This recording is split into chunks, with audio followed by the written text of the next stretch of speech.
Everybody's just shocked.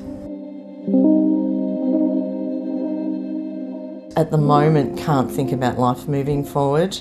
My husband of 30 years, and we've rarely been apart. He's such a good man. He is such a wonderful husband and a great friend to many.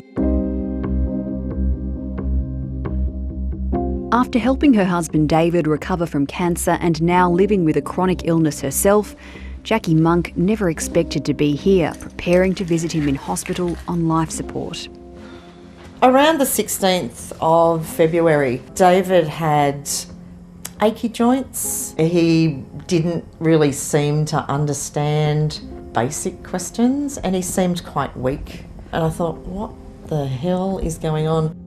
A few days after falling ill, David Kiefel was airlifted to the Alfred Hospital in Melbourne from his hometown of Corowa on the New South Wales-Victoria border.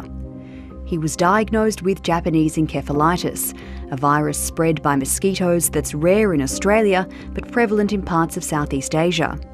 It was given the name because it was first spotted in Japan in the 1930s. While severe illness from the virus is very rare, for those who do become ill, there's no specific treatment or cure. The symptoms we're most concerned about are fever, headache, confusion or weakness, or seizures. Now, of course, if people have those more severe symptoms, they need to go to hospital.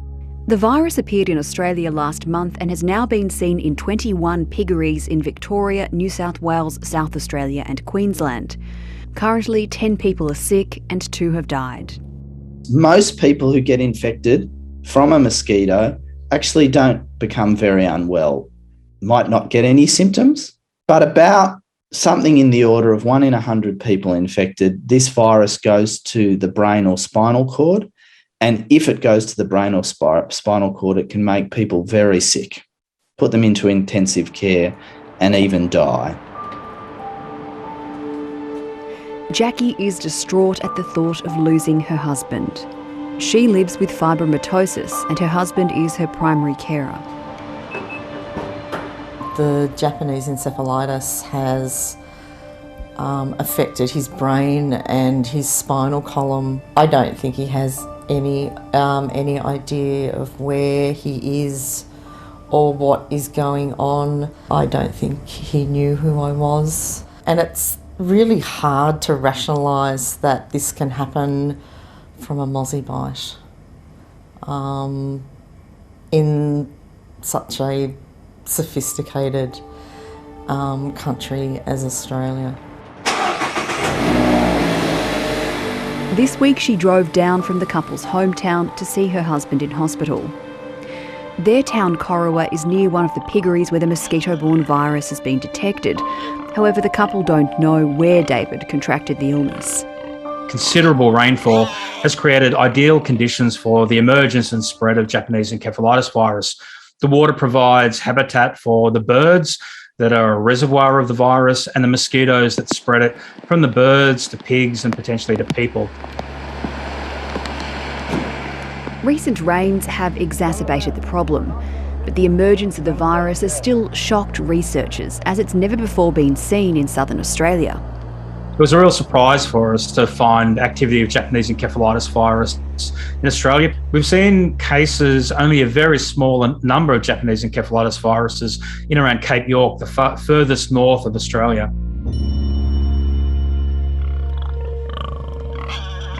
The company that runs Corowa's piggery declined to comment, but a spokesperson for the Australian pork industry told 7:30 the industry is working closely with governments to prioritise safety of staff and the welfare of animals, and that people cannot catch the virus by eating pork. With no specific treatment available for the virus, Jackie's husband David is fighting for his life here at Melbourne's Alfred Hospital, and the next few days will be critical. A spokesperson for the Federal Agriculture Department told 7:30 that tracing is underway at piggeries, and the Health Department said that Japanese encephalitis vaccinations will be offered for workers in high-risk areas. You could tell that he was there yesterday. The man that we know and love isn't there anymore. I believe that his spirit's already halfway to heaven. The virus has obviously progressed and probably run its course. It's just unfair that, you know, a good person that we all love and care for so much is going to more than likely have, as his wishes state, for us to remove life support. Experts say that while the risk of becoming ill from the virus is low, people in affected regions should protect themselves from mosquito bites by wearing long clothing and repellent. There's hope the risk will subside as the seasons change and floodwaters recede. As the weather cools here in Australia, mosquito populations will decline and the risk of transmission will decline with that. But we'll also see activity in northern areas of New South Wales and southern Queensland where mosquito populations are expected to continue for many weeks to come. There's many more questions to answer yet and understand about this virus and the future risks to Australia.